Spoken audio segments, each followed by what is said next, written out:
If your headshots try to show versatility instead of your authentic self, you are killing your audition chances. When you try to be everything to everyone, casting doesn't see range. They see confusion. And they're not going to stop and try and figure out which version of you is the real one. Your job is to show them. So in a minute, I'm going to show you 10 headshots from one actor who's literally trying to do this, be everything to everyone.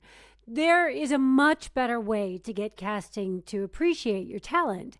And I'm going to break that down for you in a 5-part framework. Plus, I have got a free AI tool that will take what we cover here and make your specific brand crystal clear. It is going to blow your mind. By the way, I'm Anne, and I have helped hundreds of actors all over the world figure out who they are so they can build the connections that get them hired. By the end of this video, you are going to understand what your actor DNA is and why clarity, not versatility, gets you cast. Take a look at these headshots. This is a clear case of chameleonitis.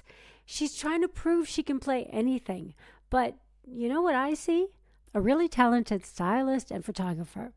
Tell you what else I see as we go through the framework. Because once you understand the 5 components of your actor DNA, you'll start to think exactly like casting does. And that is a huge advantage. Now, obviously, I blurred out her face for privacy, but you can still see what she's going for. Her headshots run the gamut from like cute nerd, seductive woman, quirky friend, party girl. In one, she's leading with her head and her heart, and in the next, she's leading with her body. But which one is her authentic energy? This is why you can't figure out your actor DNA from inside your own head. You're just too close. You can't see the label from the inside of the bottle. You need a mirror. And that is exactly what this framework gives you.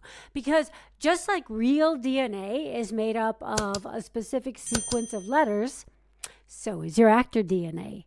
I call it your flair. It breaks your casting signal down into components you can actually see. So you stop guessing what they want and start owning what you got. Okay, so let's get into it. First up, F is for first impression.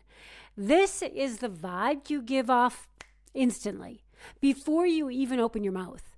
We know people judge fast. Seconds, honestly. And casting directors, whew, they are ninjas at this. In fact, there was an article in Deadline recently, I think it was last year actually, where a casting director admitted to only watching the first 4 seconds of the self-tapes that she gets submitted. 4 seconds! So, you better know exactly what signal you're sending. Can you even describe the energy you're putting out when you walk into a room? Do you have actual words for it? Because if you don't, you probably don't know what it is. And that matters. For example, some actors naturally project this incredible warmth, right? Others might project something intense and guarded that keeps people at a distance. Neither one is bad. They're just different. But you have to know which one is yours. So ask yourself, how do people usually react when they meet me? Are they immediately at ease, intrigued, slightly cautious, amused? What's the first word people tend to use for my vibe? Just like, off the cuff. Do I naturally command attention when entering a space, or do I tend to blend in? Now, don't confuse how you want them to feel about you with how they actually feel. You have to be brutally honest here.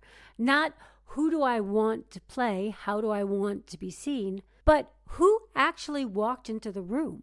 If you're scary, own it. If you're the sweet neighbor, own it. You can't cash a check for a reality you don't have. I know I can come off as authoritative and intimidating, and that's not a bug, it's a feature. And because I know that, I can choose to soften that with a smile and humor, or I can choose to dial it up when I want to. But it is always there. Knowing your default first impression means you know what you're leading with. Then you can decide how to consciously shape it for a role. But you have to know your starting point. The second component is L for leading center.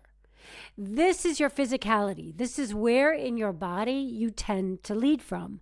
Do you lead from your head? Maybe you come across as intellectual, analytical, someone who you just know is smart before they even open their mouths. Or maybe you lead from your heart, the kind of person who, you've heard that phrase, they wear their heart on their sleeve, like Amy Adams is a great example of this. Or maybe you lead with your body. These are the sensualists. They're very in touch with their physical presence and senses. It doesn't have to mean sexy, but it can. It's that animalistic quality that you see in actors like Angelina Jolie. And lastly, there are the actors who lead with perspective, depth, and calm authority. Think of Morgan Freeman in almost anything he's ever done. I call this leading from the soul. Nobody fits cut and dry into just one thing. We're all a blend, but knowing where you lead from is a huge part of your signal. The third component is A for access. This is about your vulnerability. Now listen up. This is not a weakness, not even close. This is something I actually had a problem with. It's about your real, authentic, emotional access. Can you let people in to see your humanity? Because that is what makes an audience connect deeply and remember your performance long after they've forgotten the plot. Owning your emotional depth can become your absolute superpower. And it's often where our most compelling, unique work comes from. Think of Brie Larson in Room or Leonardo DiCaprio in The Basketball Diaries. Both are devastating, but in completely different ways. In both films, you're watching someone let the mask crack and seeing the messy, gooey humanity underneath. So get real with yourself. What kind of emotions feel closest to the surface for you? What themes or human experiences really resonate with your core? Are you willing to let your imperfections show? Your capacity for access is a huge part of your actor DNA. That's the thing that determines the depth and authenticity you bring. The fourth component is R for rhythm. So this is your energy. It's your natural tempo, right? The speed your engine runs at. And it's different from your first impression. First impression is the first vibe, that overall first vibe. Rhythm is like your cruising speed, right?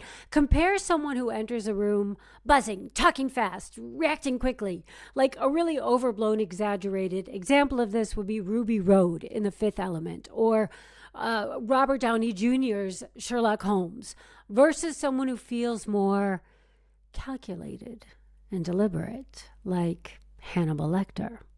Both types of rhythm can be incredibly compelling, but they suit very different roles.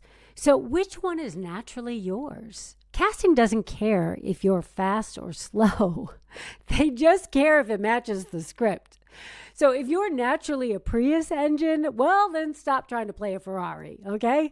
Knowing your natural rhythm helps you see which roles are effortless for you and which ones you're going to need to consciously shift gears, pun intended. And then we have E for edge, and this one is my favorite. Think of it like your spice, maybe even your hot sauce.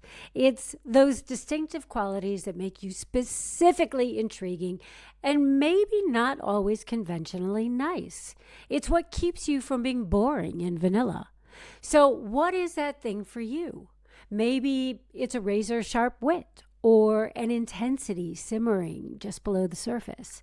Mine is that I'm morally ambiguous, so you don't know if I'm the good guy or the bad guy. Think about an actor like Jack Nicholson. Oh, he is such a good example.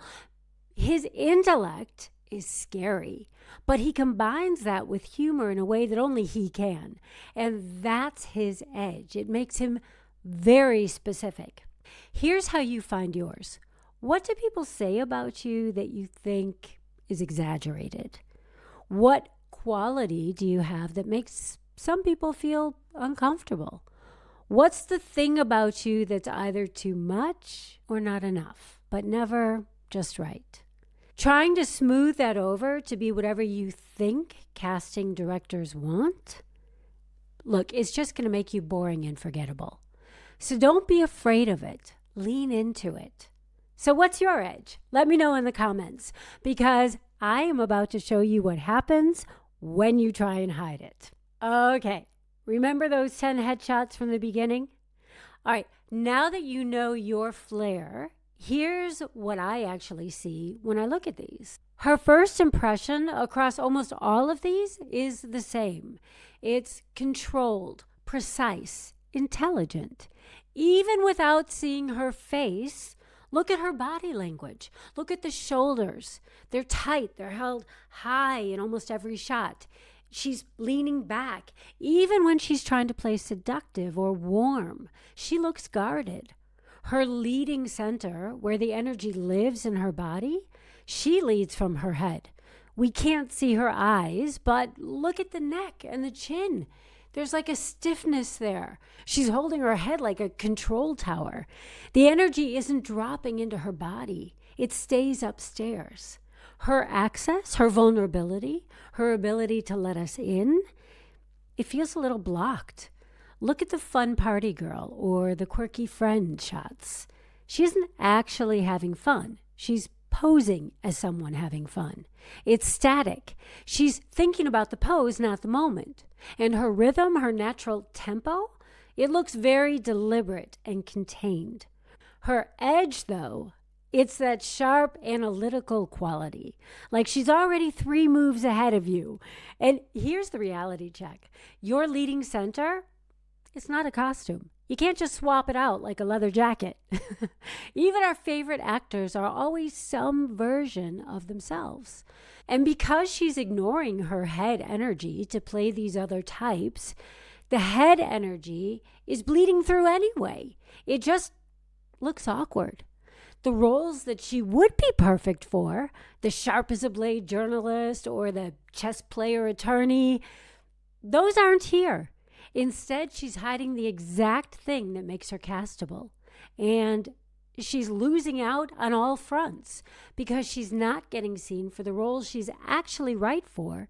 And if someone gets catfished into believing that she's the party girl or the nerdy girl, they're going to see immediately that that's not who she is. Look, casting directors aren't looking for range first. They're looking to fill a breakdown. When you walk into that room or pop up on the self-tape screen, they need to know instantly who you are. Not who you could be with the right direction, who you are right now, consistently.